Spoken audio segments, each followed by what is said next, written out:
Okay, Matteo, how you doing? Good. Good. Cool. Glad to hear it, man. I was all right. So last time we spoke, 19th of December, 2021. Yeah. Yeah. How you been doing since then? A lot better. Lot better. Yeah. Been finding my way. So, Okay, cool, man. That's good. So just a quick recap. We first spoke on the 30th of November, 2021. mhm. Yeah, I think you was about 3 months into the breakup by then, if I remember Yeah. correctly. Yeah, something like And yeah, and you was 2 years together, hmm 18 and 17 years old, so quite young. And that was your first real relationship, wasn't it? Yeah, basically. So, So, so man, so how you been? How's things with the break? How have things been with the breakup since? since it's just been dealing with everything afterwards and finding out how, I'm young in this and I Mm, don't have the most experience. So, it's had to deal with everything that has been presented to me, like social situations, seeing her at school and stuff. yeah. And I've done my best at working around it, with your advice and, some YouTube help too. So, uh, Mm, yeah. yeah. Well, I definitely think you've made some really good progress since we first spoke. I think I think the way you've handled this, especially for someone who's young as you are, you've done it with a great deal of maturity, and that deserves a lot of props and kudos. So, like well done to you, man. You've done a fantastic job. So, what you been doing since last time we spoke? What's been the journey? Let's see. Last time I spoke, I think I mentioned, seeing her and feeling a sense of like, you know, there's not much else for me to do anymore, Like Yeah. I see her and it's like, whatever window that I thought I may have had, or whatever, you know, journey of quote unquote getting my ex back that was instilled to me by others on YouTube that, I had to change a lot of what I was thinking of. Because I think first hopping on to social media and searching up, I guess those fatal words, how to get my ex back, set me down very different road that kind of changed a lot of how I thought about things. And I've had to correct a lot, honestly. So, Mm, because there was just like that feeling of at the very beginning, it's a very exhausting feeling that I remember. And it's something that I don't think about very fondly. It's that exhausting feeling of, am I doing no contact right and everything? There were so many things I was hearing, and I was just starting to hear, I guess, the good things like from you and stuff. And so a lot to handle with. Mhm.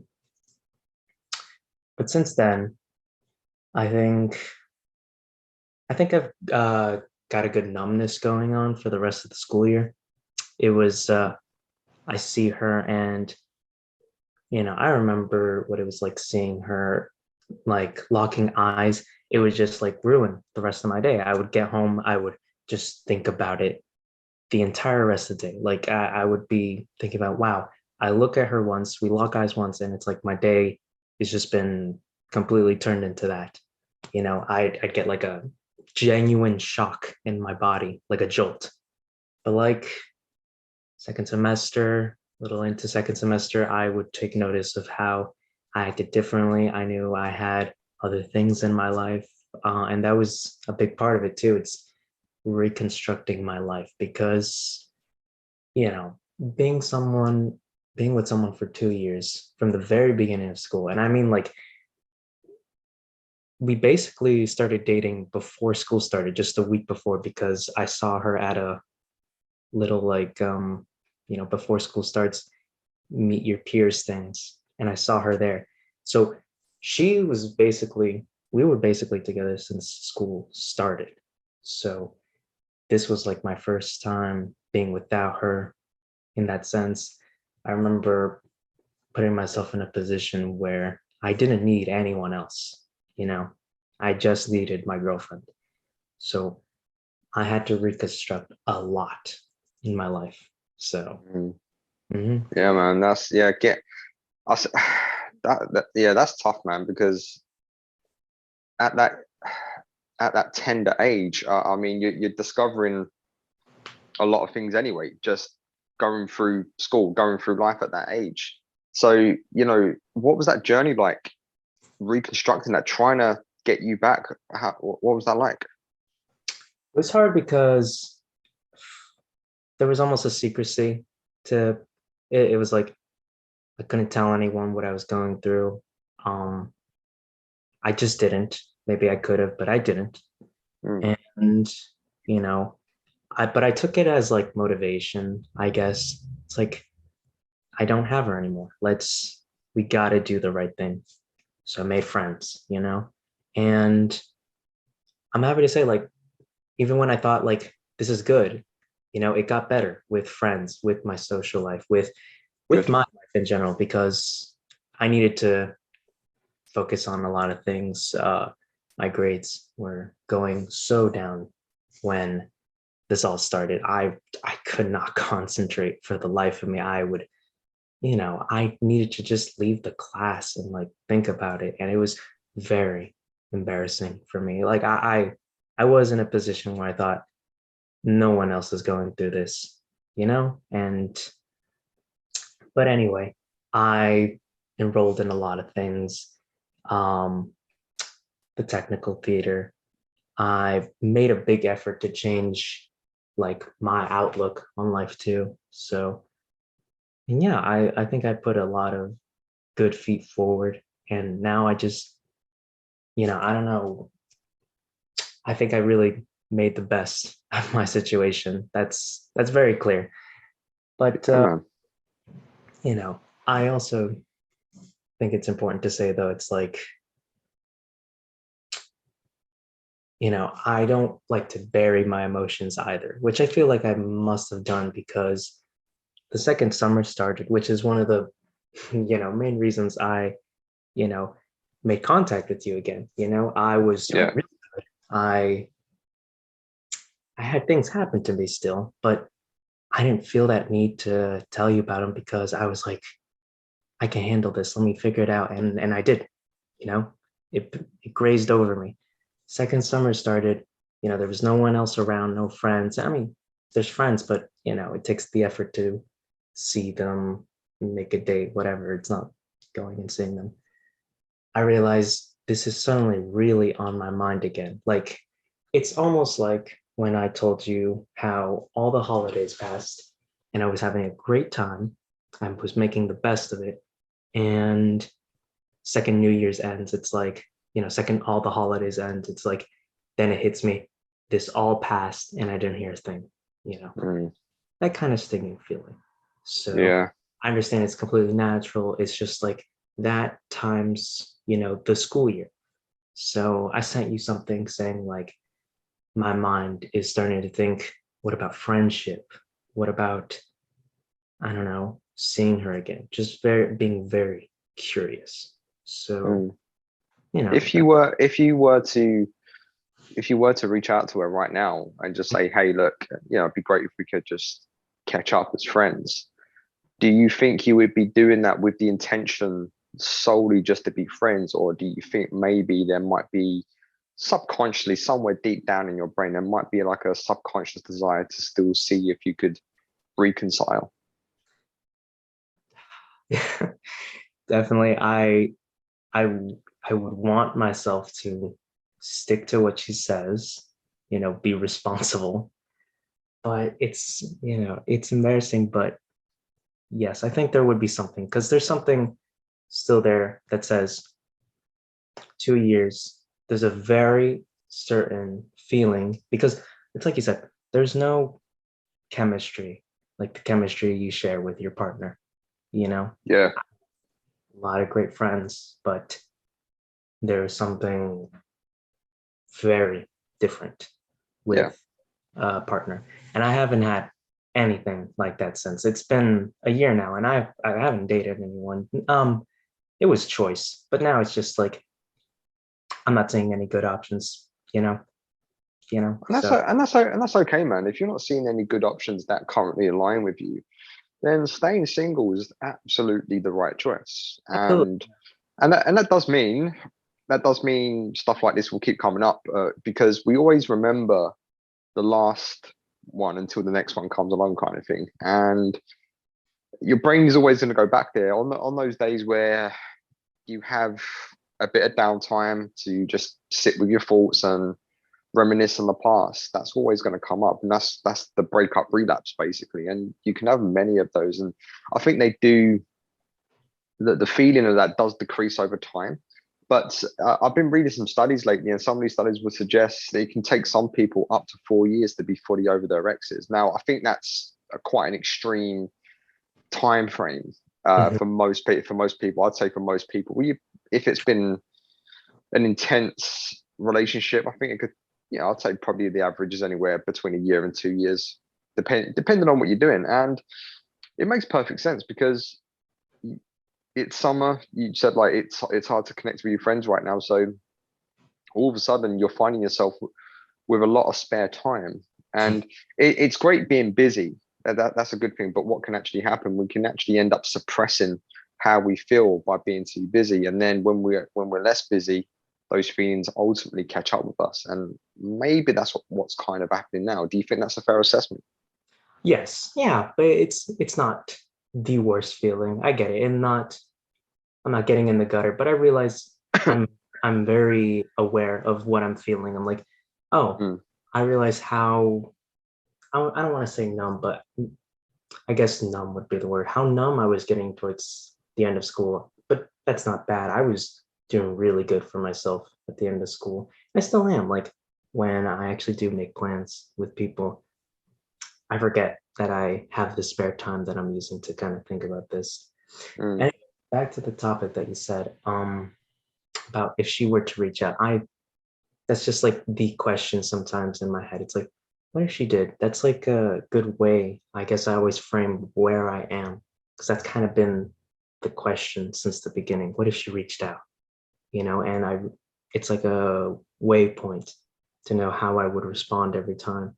And now it's just so gray, it's just so, I really don't know what I would do if she reached out. I've said in my mind many times I don't ever want to hear from her.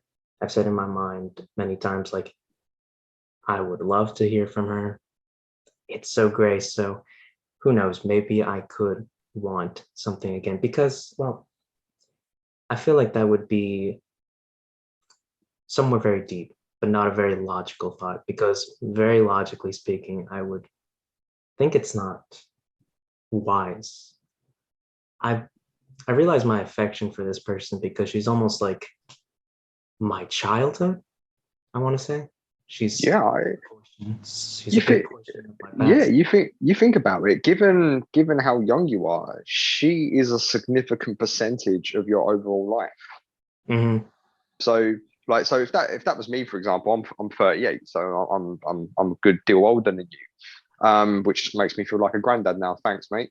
Appreciate that. But the fact is, for me, a 2 year relationship would, it's maybe 5% of my overall life. For you, that's probably closer to 30 or 40.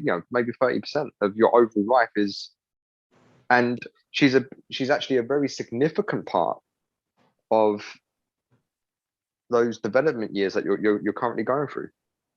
Yeah, So you think about it, it's kind of an amplifier. It could possibly quite amplify this feeling that you've been having, where I'm not trying to detract from anybody going from a breakup. I mean, I think it affects us at different ages. I mean, I definitely respond to breakups way better now than I did when I was like 20 years old, for example. So it still sucks balls. It's not a nice feeling, never. But I do think you've hit on a good point there, that it is a significant part of your overall life right now, and that probably has an impact. I've come to that conclusion very very thoroughly. I realize what she means to me, but I try to think about it logically. Like, Mm. would you tell many people in my position that it's a good idea to get back with their ex? Let's just say she wanted to get back with me. It depends. I mean, Yeah. it's But so you think about it, and I don't really know this person anymore. You know, yeah, it's exactly. And she doesn't know you. You could be fundamentally different people right now. You've done a lot. You've done a lot of work on yourself over and all this time. she's changed a lot too. I'm not saying that with any Yeah, sort of negative connotance. yeah, Even my a side of me would want to say that because she does dress very differently now. She's gone. mm, She's gone that I never. I remember it was really heartbreaking for me. I think I told you around the time she's yeah, changing and stuff, and I thought I was exaggerating it, but I didn't even see the extent. She went from the bookish, you know, I don't know, just like the sweet dressing kind of, dresses or yeah, to goth in the span that we broke up. And it was so, and my friend explained it perfectly. I was there for all the development. She would tell me everything, and being so out of the loop in general is already one thing, but seeing such drastic changes is even another, so yeah. I had to So watch. yeah, so I think that's a good thing to hold on to here, because what you where your feelings are going is to the person that you used to know, and technically, if she's done all these changes, she technically doesn't exist anymore. Right. So you're kind of, those feelings that are inside you that you're holding on to are technically for someone that long ago passed, not passed away, but just moved into a different phase of their lives. Mm-hmm. And well, that's the same with you, because I would argue, since we first spoke on in 2021 in November, I would say you're fundamentally different on many levels, like the work that you've done and the maturity that you've shown. So who's to say that you're not you're not far beyond her maturity level? Because you're focused on it. But the good thing is, it's actually quite rare for someone your age to get on their purpose this quickly, and you've thrown yourself into that, and that's a really impressive thing. So, and the other thing I can tell you is that my very first girlfriend was when I was 18, and we dated until I was about 21, so like just over 3 years. And obviously, kind of a similar thing. We just became very different people very quickly.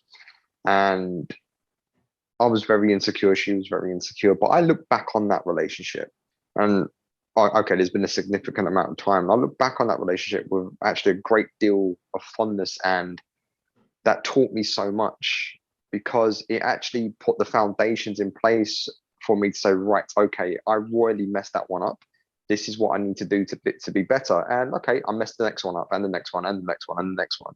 But each one sort of teaches you a new lesson. But Right. you look back on that, you think, I wouldn't change a damn thing. As much as that hurt, I wouldn't change a damn thing. And trust me, in a few years, you'll be like, yes, Yeah. okay, this needed to happen, because it is responsible for so much of my development. And Right. that's the thing. So to get back to your original point, if she was to reach out, would I recommend that you take her back? And that's not really a question I can answer, because only you and her would know the answer to that question once you're having that conversation. She could call you right now, and you might think, you know what, I'm just not attracted to you anymore. The stuff that you're doing and saying just doesn't attract me anymore. Right. Yeah. So When I think of yeah, her reaching out, I'm hoping the person I used to know. And I would kid myself if I'm sure she's a great person still. I'm sure she's a nice person. That's not what I'm saying. But yeah, he said, I'm not attracted to the person she is anymore. I know my attraction is still to just the memory. And I have to, you know, like you said, I have to just look back fondly. yeah, It's just, I try to, I realize sometimes I get upset because it's like you said, the person she was, she's gone, and it's not that horrible of a thing to say. It's true. it's true. It's facts. Yeah, And I have to accept that. But sometimes I realize that upsets me, and it's not obvious. I'm not yelling or anything, but I realize like somewhere deep down, I'm upset about it. I'm mad. Like I feel some sort of guilt towards that. I feel almost like how you were just saying, I messed that one up, but I'm not far enough ahead where I can say that's okay. That's just life. This is a perfect experience, put it in a box and put it somewhere on a shelf. I'm still not quite at that point where sometimes it feels bad that I can still blame myself for like, if I had done something differently. But when I say stuff like that, I get immediately embarrassed because wow, I'm about to be a year in. I can't be saying things like this. I'm not trying to put myself in a box, but I'm constantly trying to make sure that I'm where I'm supposed to be. So it's not a pretty. But one thing I like, 'cause this actually comes up a lot, and I had similar thoughts where you get to that year, that 1 year point, and you're thinking, why do I still feel like this? So I'm going to ask you a question. Why do you think it's a bad thing to still feel like that? Yeah, it really shouldn't be. I remember a lot of the things that I deal with, I realize are bad practices from earlier on. I recently made just before today, last night, um, I went out to the movies with my group of best guy friends, right? Mm, And I realized how how I've talked about the breakup with them. At the very beginning, I told them in a complete state of confusion. I didn't even know what I was saying. I was saying something is happening. We're breaking up, I think. And I realized ever since, I've put a lid on myself on what I should say to them. You know, I I told them a little bit like maybe I can get her back this way or something. And mm, you know, every development since it's like I tell them a little bit and I shut myself off because I realize I can't talk about it that much. I don't want to look crazy. So, and you're talking about how much how how'd you describe the question again? What you just asked me it was why do I feel bad about why, why do you think what feeling the way you feel now a year in is a bad thing? on our drive home, I was mad at some news that I received from a friend, mad for them. And I was talking about it. They don't see me mad. Very, very rarely they ever see me mad. But I was really mad in the car. I was just talking about my emotions. And then I finally started just out of nowhere talking about her, my ex. Yeah, And they just heard things they never heard before. They heard that I was still upset when I realized how long ago I told them everything's okay now. I'm good, story over, right? And I bet they didn't even buy it. Because they know me actually really well. They know me better than I thought they would. That was actually proven to me the other day. And I was just telling them I still can get angry. I hate when I take things so personally. Like when I see her in the hallway and she dresses differently, I take that personally, and it's an ugly feeling.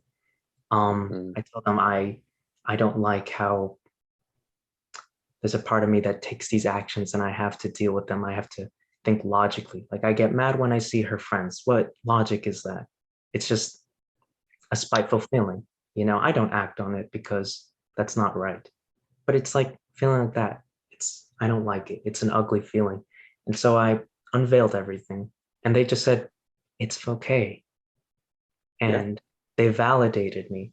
They said, they said what I say to myself, but I think no one else will buy it. You were with this person for 2 years. Obviously you think about if they miss you. My friend was like, I text people for 2 weeks and I wonder if they miss me. You were with this person for 2 years. yeah. But not. They made me feel really validated there. And I That's think, good. That's good, man. That's good. That's a good group of friends. And mm, also remember, it's your first love. It's right. your first love, right? Okay, look, I've I've been in love multiple times, and my girlfriend, who I'm with now, I love very much. And but what I would say, everyone that you get with, you love in a very you not in a very different way, but you love everyone slightly different. Like you love them for different reasons. So like your future partner, whoever that might be, you will love for very different reasons to compared to the first one. That love, it's still love. It's just a slightly different variation of love. And also, I think maybe you're trying to out logic your own feelings. That's what it sounds like to me a little bit, and we can't do that. And there's I can't remember which book it is, but it was written by Mark Manson, and basically what he says, we have a logical brain and we have a feeling brain. Okay, and the Mm. feeling brain is always in control. It's always driving the car, but we like to think the logical brain is in control, and it just isn't. The logical brain is always driving. So, and when I read that, it the light bulb went off in my head. So rather than suppressing the feeling brain, what I try to do now, no matter what the situation might be, I'm just having a bad day at work, or just general life stuff. And if I'm waking up, I'm having a bad day. I'm just like, okay, feeling brain, I'm gonna let you have your time. And when you're done feeling bad, it's okay. It's okay that you feel bad right now. But when you're done, let's go and do something good. Mhm. Yeah, so that's me just sort of not denying the feeling brain or suppressing it. It's more of a negotiation. Okay, look, I'm just gonna let you feel bad right now. So I think it's a case that So what I'm going to ask you now: are you letting yourself feel bad when you feel bad? I guess I just realized that there's a pressure to be logical, be ahead of the game, make the wise decisions when it comes to breakup because I have respect for her, myself, and what it was. So I think there's just the pressure on me. But I Why? Why is absolutely that? see what Why you're is saying. that? Yeah, why do you feel that is? Where's that pressure coming from? I just to make things right because the thing fell apart. I gotta do well with the aftermath. I have to make sure that's as good as it can be. So And do you feel you've not been doing okay with that so far? the aftermath, Yeah. break. So how do you feel you've responded to the breakup up until this point? I'd like to say better than anyone my age could, but I still I'm don't think gonna. it's perfect. I'll tell you right. I'll tell you right now. I coach people from your age all the way up to. I think the oldest client I've ever had is 60. Mhm. Right, and I will tell you right now that you've probably responded in the top five of how well people have responded. So when and this is, yeah, I'm gonna validate you here. You've done amazingly, and it's okay that you hit speed bumps. It's okay that you feel crap sometimes. But Mm. I've literally had people, and whoever may be potentially listening to this in the future, it's no, it's not bringing them down. We all respond to trauma in our own way because we all have different experiences. We've all got a different upbringing, a different environment that all comes into it. And there are a lot of people that are not fortunate enough to have the support mechanisms around us. I remember you telling me that your mom's been very supportive and your friends Mhm. have been very supportive. You've got that network around you, so that will give you a boost. That will give you a lot of resources to fall back on. And there are people that have been in your position of where they've had those resources and they've not utilized them. You've chosen to utilize them. So, and that takes a lot of awareness of yourself, and it takes a lot of awareness of how you feel. It's like, hey, I don't want to feel like this anymore, so I choose to do something about it. But at the same time, where maybe the awareness is lacking a little bit, and it's okay, it happens to all of us, is that when you do feel bad, you're not being kind to yourself. You're beating yourself up. Oh man, I should be over this shit by now. No, you shouldn't. Why should you? You are where you are, and that's okay. That's totally okay, man. And took me almost 2 years to get over my last one, and that's with all of my knowledge and experience and all the work I've done on myself, therapy, coaching sessions, and I dated a bunch in those 2 years, and it got to a point. It's like, right, no, no, no, you're not right for me. You're not right for me. And what that really meant is that I wasn't emotionally available at that time. And okay, there's a lot of women that I just wasn't clicking with. And then one day, this woman comes out of nowhere, and wow, okay, Mhm. this one's a keeper. I'm ready. I'm prepared to give that part of me again because it took me a long time to heal, and I'm prepared to be vulnerable again. So maybe you're just not there yet. Maybe you're just not prepared to be vulnerable there yet. And Absolutely, yeah.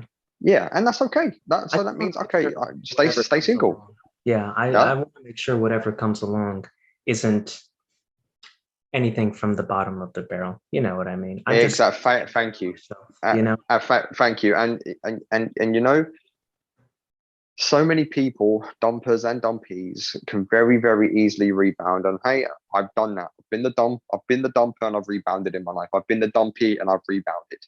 And it all went pear-shaped very quickly. It all went bad very quickly. It was a spectacular explosion because I wasn't emotionally ready. So Mhm.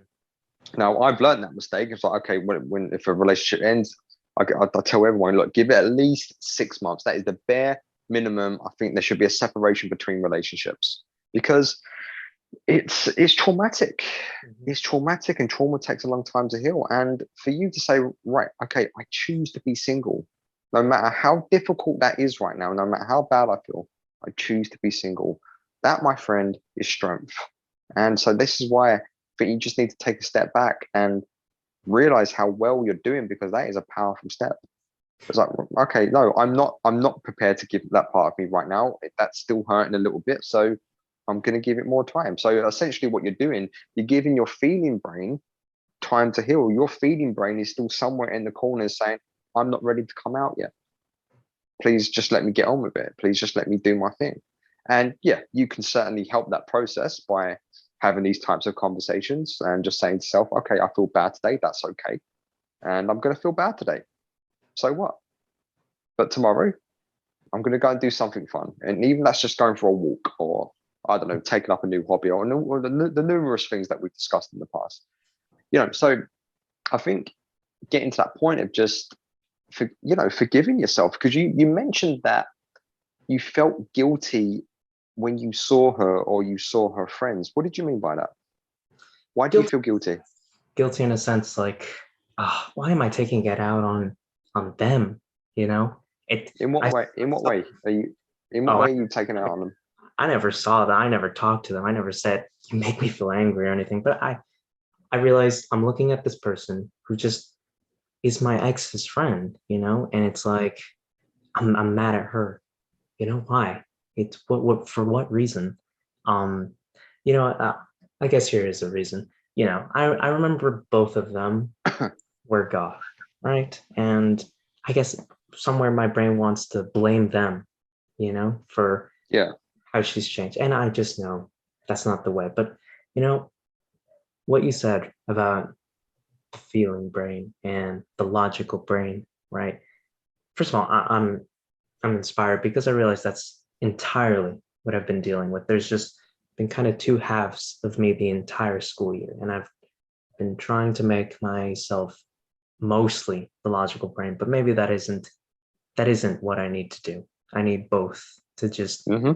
be coinciding because I feel like if I lean too much on the feeling brain, I'll, abuse the support of my peers, my closest. Um, and I'll feel something really ugly like this, like taking out these emotions on my ex's friends, or just, when, I see her laugh, I'll be a little jealous. Like, why didn't she laugh one more time when I was around? Or I don't know. Yeah. It's spiteful and I don't like it. Plain and simple. It's not who I want to be. And I'm a good person. I don't do anything based off those feelings. I've never out of nowhere sent a text like, "Oh, I hate you for making me feel this way," or anything crazy like that. No, but in the end, I still don't feel happy about it. Because I want more than anything for this to be left in a well wrapped box, which is the metaphor I keep using for some reason. That's fine. You That's know, fine. mhm. Yeah, it's a case of, I think pretty much everyone I've ever spoken to about a breakup, they want to move on quickly, and that's the wrong thing to do. We have to move on correctly, and Mhm. that takes time. That takes time. You Mhm. know. So look, it's just like I use a gym reference quite a lot, quite a lot. And look, when we go to the gym, we can't expect to put on 30 pounds of muscles in 3 months unless using some kind of exotic medication to do that. We can't do that. It takes time. It's going to the gym 3-4 times a week, adding 1 pound, adding 1 pound, adding 1 pound, just going that 1% beyond what we're capable of. And that's what we call progressive overload.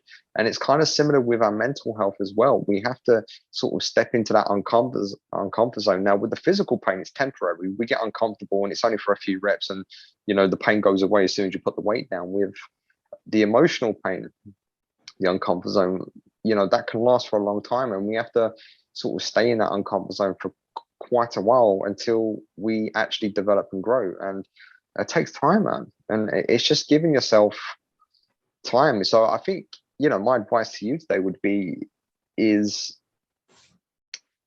not to try not to out logic how you feel. And it's the same when people are going for a breakup. The dumper says, okay, look, I don't want to be with you anymore, X, Y, and Z. And then we give them 5 logical reasons why the relationship is great. We give them 5 logical reasons why we should stay together. And you cannot out logic feelings. You can't out logic your ex's feelings. You can't out logic your feelings. They're there. We have to just say, okay, feeling brain, I know you're hurt right now. I'm going to give you some space. I'm going to let you do your thing. And you hit the nail on the head when you said you need both. You need balance. But we have to respect that the feeling brain will always come first. It is always driving that car. Mm-hmm. And now the logical brain can be a very good co-pilot sitting in the passenger seat saying, hey, look, maybe that's not such a good idea today. I get you pissed off, but can we just, instead of driving off the cliff, can we maybe just put the brakes on a little bit and just exactly think about what we want to do today? Mm-hmm. So you can negotiate, and it's feelings are very powerful. It's why we as a species have survived for as long as we have. And we're social creatures. We've evolved to be in groups, and this is why when we get forced out of that group, i.e. we get dumped, we get forced out of that group, that anxiety, that biological evolution of anxiety that says, look, go back to where you were safe, otherwise you're going to die. The dinosaur is going to eat you if you are not got the safety net group. And that's exactly what that breakup feeling it comes from. That's exactly where it comes from. It's that primordial driver to say you are safer in a group than you are alone. Now, we're still social creatures. We like to be in families. We like to be in groups of friends. But that biological driver is less relevant today because you will be okay being single. You know that. I know that. Everybody knows that. We've just got to let the feeling brain do its thing. Step back. Right. I don't want to feel that way anymore. So I'm gonna do X, Y, and Z to help make myself feel better. So yeah, man, it's giving yourself, basically, it's just getting out of your own way, really, and just saying, okay, I'm still not over this, and that's okay. I How you realized feel is okay. I realized the second I let myself really feel my emotions, I'm immediately in a much better place. I feel, okay, that's done with. Let's go do something. I call up whoever I want to see that day. I realized how if I let myself at least feel things out for a minute instead of bearing it like I'm not supposed to be feeling this right now, I'm like trying to toss away a bomb, right? But I realized and I let it pass through. I go take a shower, think about it. That shower is dedicated to thinking about the fact that I am actually feeling this, wow, crazy as it is, 12 months in, yeah, I can still feel like this. And the second I let it pass, I realize I've got energy to just do something very productive, and I feel good about doing it. So yeah, and that's a very healthy attitude to have, and it's just letting that. I think a lot of people run that risk of suppressing their emotions because they do make us feel pretty bad. But the more we suppress, the bigger that feeling gets, the bigger the trauma gets. It doesn't heal. It gets infected, and it will ultimately bleed into the next relationship. And if it bleeds into the next relationship, you're not only dealing with the breakup of the new relationship, you're still dealing with the breakup of the past relationship.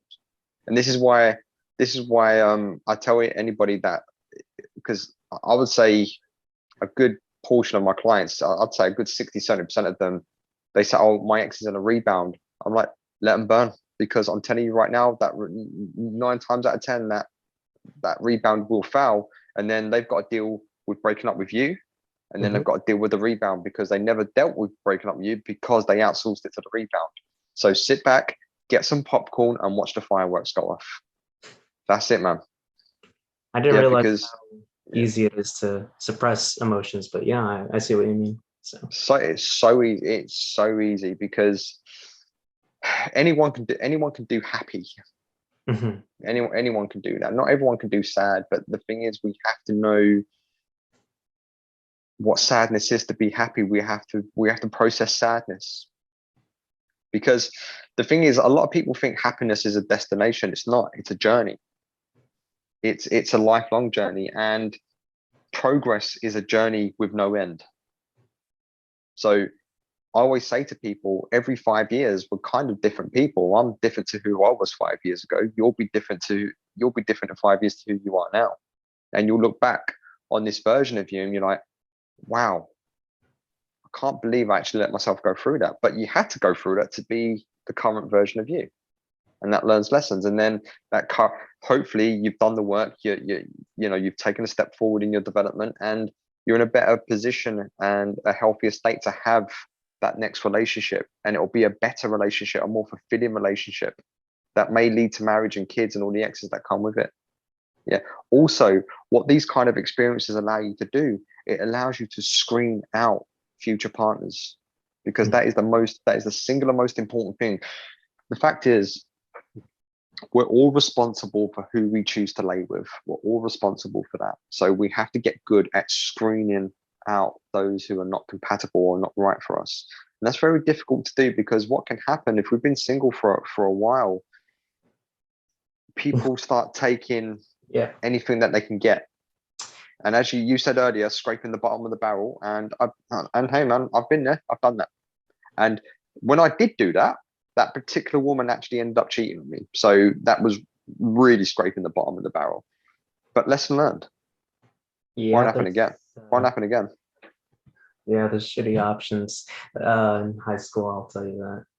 And Yeah. I'm glad to say that I'm not practicing abstinence or anything, but I'm I'm not gonna take any bullshit from anybody. I realize when someone's just looking at me because I'm somewhere on the list, like they're crossing out people. So I don't really give a shit. So yeah, exactly.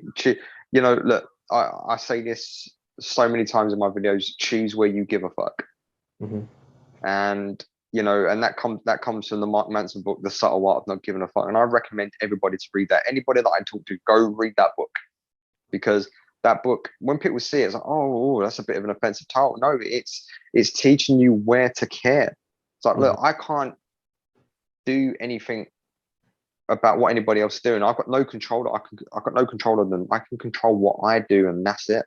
So I choose to care about me, choose to care about the people, my little universe, my little small group, and that's it. Anything outside of that, it's either a bonus or it's superfluous.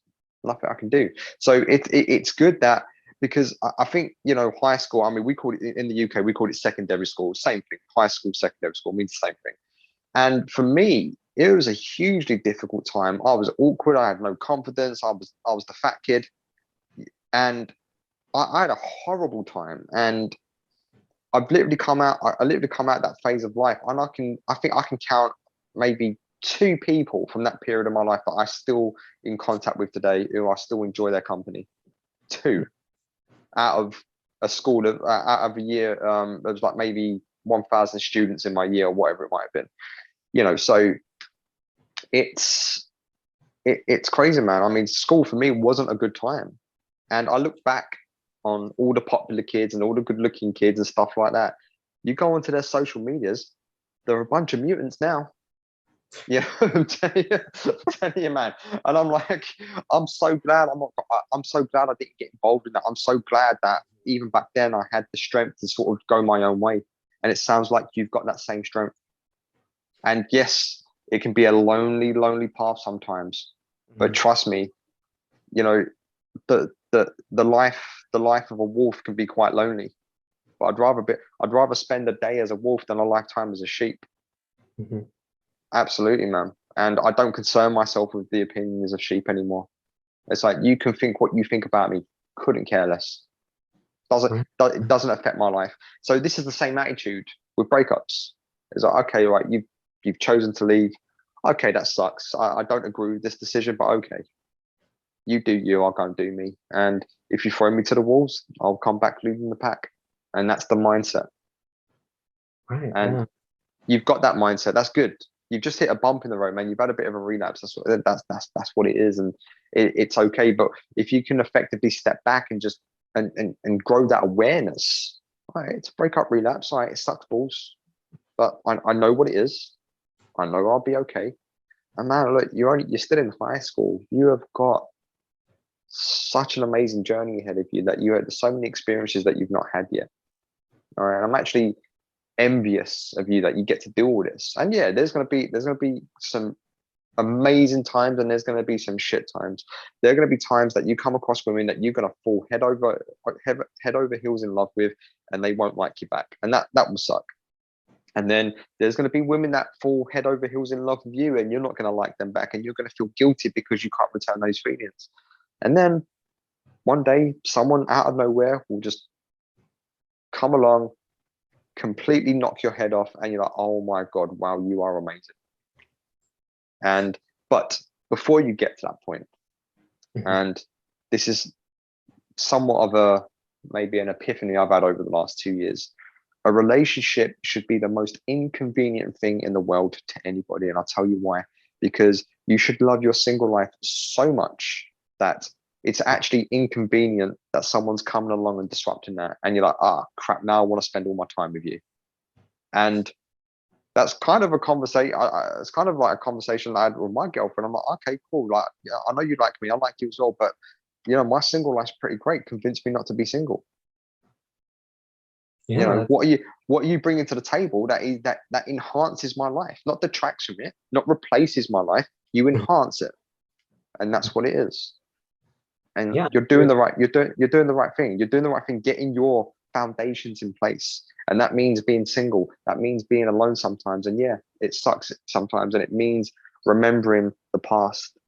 But when that person comes along, and you've got your foundation in place, you've built up that layer cake, layer after layer after layer, and they're coming along and they're just putting the icing on the top. They're the best 10% of your life. So you're already happy, but they're just putting that extra bit of seasoning on top of it to enhance it. And when you get there, you've cracked it, because you know who you are. You're not seeking validation from that person. You're not outsourcing love and validation to them, because you love and validate yourself. Okay, they will love and validate you like 10, 20%, but you've already got that 80% there. And that is what you are building right now. And that takes time. Rome wasn't built in a day. They don't build skyscrapers in one day. It takes like a year, 2 years to build a skyscraper. They've got to build it from the foundations. They've got to dig up the ground. It takes an army of builders to put that skyscraper up. So you're building your skyscraper, and maybe it's only 50, 60% there. And that's okay. Yeah, I realized this entire year has been the building process. Literally, my journey is start of school year to the end of the school year, and more so. So, but yeah, my entire goal has been working on myself. I've picked up so many things that I just didn't think I was. I finally, picked up instruments. I'm going to the gym. I have friends stuff, and I feel like I've looked better than I ever have before. So there you go, man. So looking at colleges, that's nice. I'm gonna be going to colleges. So yeah, and that's gonna be an experience in itself. Yeah, that's gonna be such a roller coaster for you, and it's an amazing experience. So you've got lots to look forward to. So the other thing to look at a breakup, it's not so much that they broke your heart, it's more like they broke your expectations. And I think maybe that's where you were feeling angry and guilty, is like it's not so much of breaking your heart, she broke your expectations of her.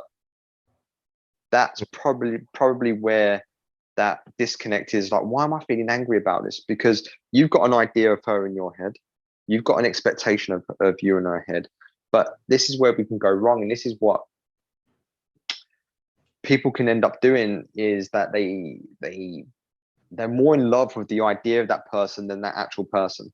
Yep, Yeah, that's exactly what I think about that exact phrase all the time. Like, am I really just in love with the idea of, like, yeah, I'd again, say so. the childhood that she represented. So, Yeah, yeah, I'd say so. And it's okay. It's okay to look back on that as, oh, that was a great part of my life. mhm, But that story is now finished. We have to close that book, mhm, and you have to open a new book and start writing that book. But as long as you are the author of your book and not just the observer of your book, then you're doing fine. Yeah. mhm. So we have to choose: do we want to be the author, or are we just observing the story? And that's the decision that we all have to make, and that's the decision that everyone is capable of making. And it's tough, man. It's tough to say, to look back. Okay, I'm letting go of that part of my life now. I'm gonna let it go, as you say, put it in the box, and every now and then you open that box and you look through it, and oh, these are some really fun memories. And Mhm. you know, I still have fond memories of my first ever girlfriend. She's not a bad person. And I still like it. It took about 5 or 6 years for me and her to get to a point where it was no longer weird being around each other, and we could just meet up. We could have a quick lunch. Oh, how's life? Yeah, all good. And that's it. Oh, I'll see you. I'll see you in 6 months or a year or something. And because we realized that we're great as friends, we're terrible as boyfriend and girlfriend. Terrible. So that's okay, and that happens sometimes. You can be great friends but terrible as partners, Yeah, and that's I think about that exact thing actually. Like how you said, it's I don't know if yeah. not only just if I could be friends with her, but I don't know if I'll see her again. And I remember that used to terrify me, obviously, but Yeah. I just don't know. It's not my call to make if I'll see her ever again. There's no point in putting any sense of dread on it or anything or any other context. Just I don't know if that's actually in my cards or not to ever see her again. But Mm. it's But okay. at the same time, it's when we say things like, "Oh, there's no sense in doing that," and yeah, I get where you're going with that, and you're right. So like, it's beyond our control, so why worry about it? But that also runs the risk of suppressing the feeling brain again. If you've got a sense of dread about it, all right, okay, that's okay. It's just, all right, I'm going to step back. I'm going to let that sense of dread come in, let it do its thing, and I'm going to let it pass out. Mhm. And then that's when the logical brain can come back in and just bring the feeling brain back down to earth a little bit and just ground it a little bit. That's why the logical brain's there. It's more of a moderator. It's more of like, all right, cool. I know things are shit right now, but come on, it's okay. Let's just calm down a little bit. It's Yeah, and that's fine, man. So look, you you were able to attach yourself to another human being, and that is the most natural thing to do for a human being in the world, is to attach to other people. We are social creatures. We want to be social. We want to be in groups. So that's okay. And she provided a lot of support and love, and she formulates a good part of your fundamental development years. So, and in a way, yeah, well, not in a way, it's actually true. You're grieving someone that's still alive. And also, she still goes to your school. So it's not even that you can have full distance from her. You still run the risk of running into her every now and then. How often do you bump into her in school? Um, I think there was a point where I remember, we have first semester, second semester, so each one had their process. First one, whenever we saw each other, oh, that's a long time ago. You know, we would wave. She had this really like kind of guilty wave. She would be looking down and wave at me. Like, I think she knew like he must be really upset, and I would wave too. Just that was with masks too. Like we couldn't even Mm, really tell with each other's emotions. And I noticed she didn't wave back one day, Um, and then when we would see each other again, I think we both kind of had that like jolt. And then just we knew each other's patterns and we avoided mm, subconsciously. It was a subconscious thing. So I yeah. guess there's not much more to that. Yeah. Oh, And okay. Yeah. mhm, And that's fair enough. And that I think that also would suggest that she's going through her own version of pain and guilt. And maybe, well, I say maybe, I dare say in most cases, the dumper will always question, oh, was this the right decision? you think so? And yeah, man, because look, it people don't wake up and just decide to dump people. That doesn't happen. I mean, okay, high school might be slightly different, but I'm getting the impression that you and your ex are probably slightly more mature than the average high school person, and Yeah, so I would hope so. and Hmm. yeah, okay, so yeah, I'll give you that. And okay, maybe this conversation is a little bit different to someone that's maybe 25 or 30, okay, because there's a bit more life experience and there's a bit more development. And also bearing in mind that our brains don't fully develop until we're 25 anyway. So Hmm. there's a lot going on. So, she will have her own journey here. And the fact that she's going through the reason we go through these kind of transitions at any time in life, and it's normally because there's been a fundamental shift or there's been some kind of trauma that's prompted that change.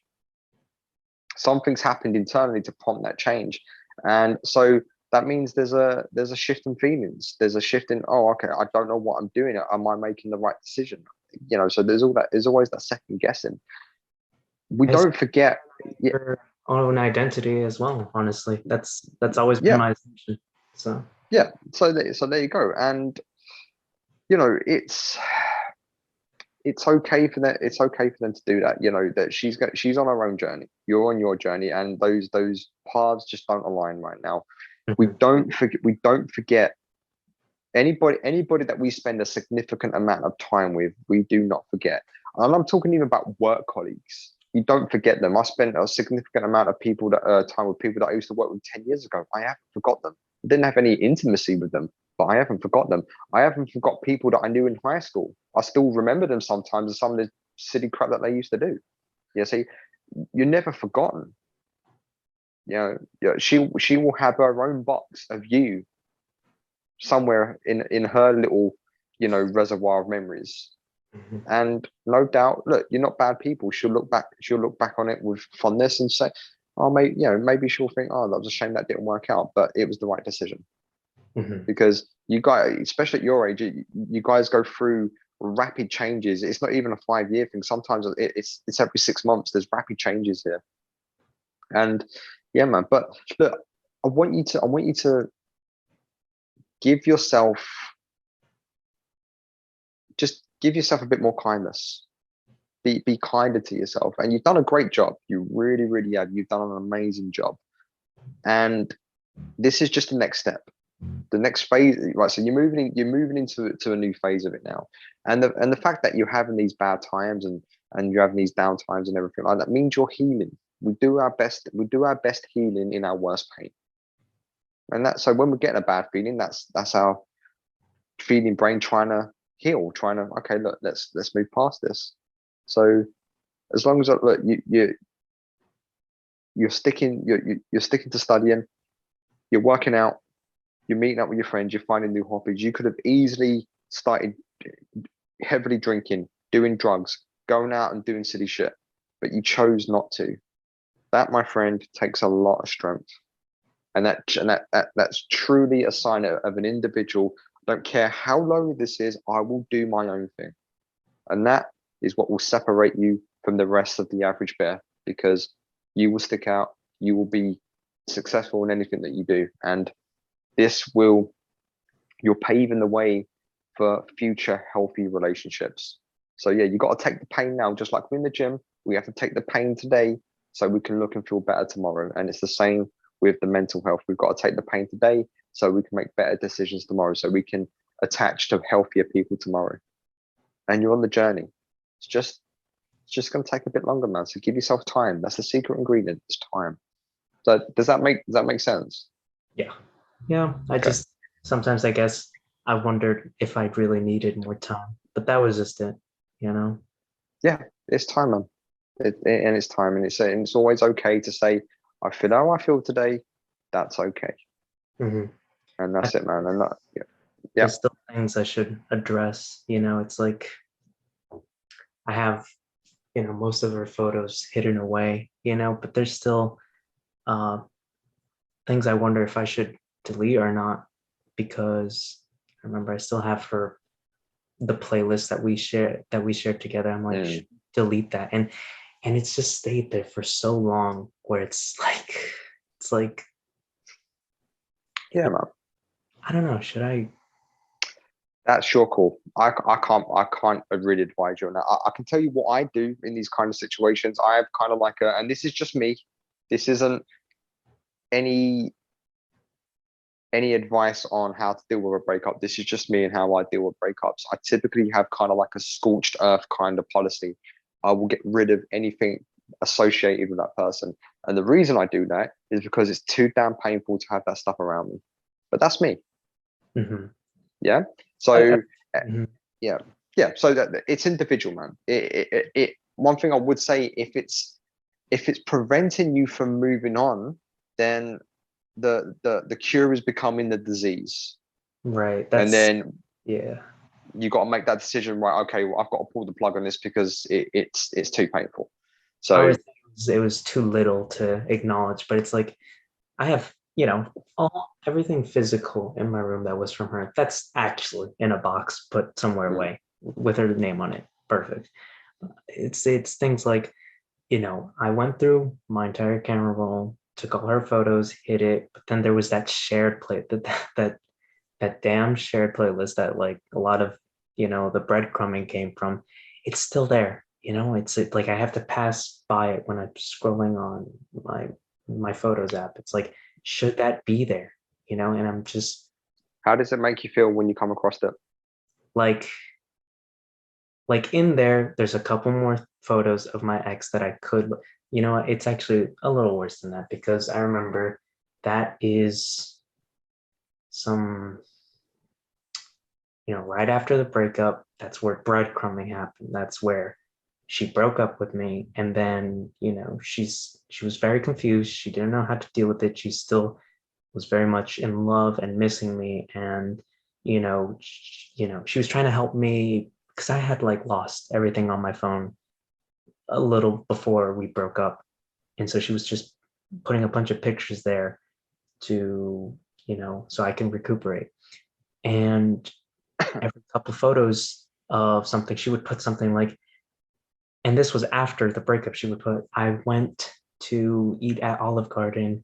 I remember something funny that you said to me. I love that about you. And I was like, I took it to heart because I was trying to get her back.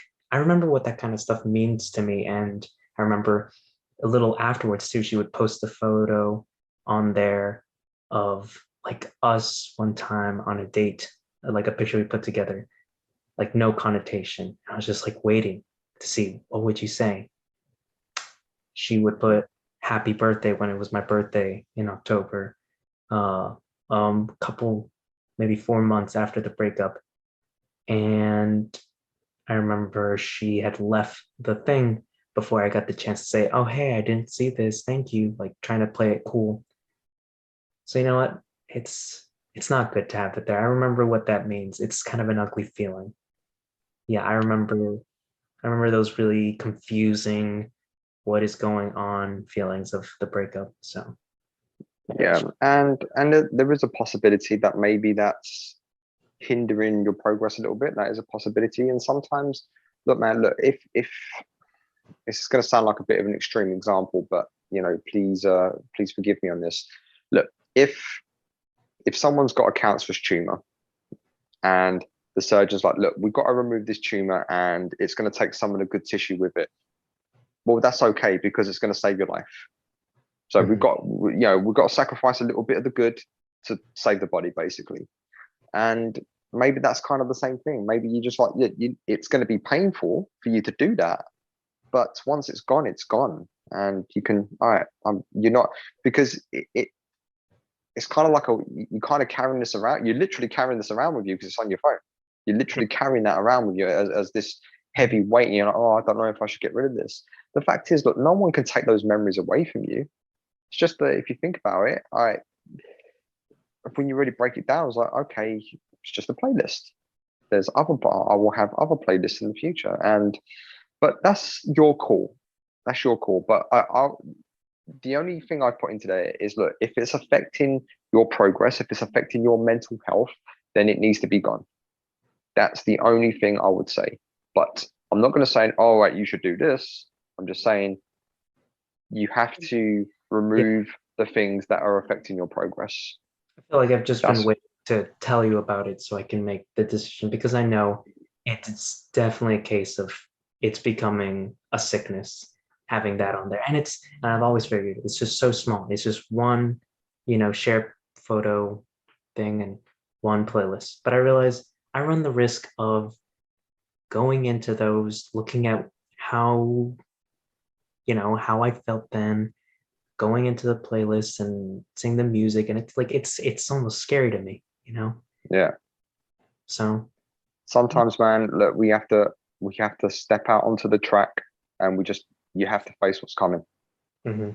That's kind of where you are right now. It's you know you know, look, whatever you do, there's going to be a certain amount of pain. It's going to suck, but I'd rather turn, because look, if when we run away from these kind of things, when we run away from these kind of things, it will eventually catch up. It will eventually hunt us down. So you might as well turn and face it.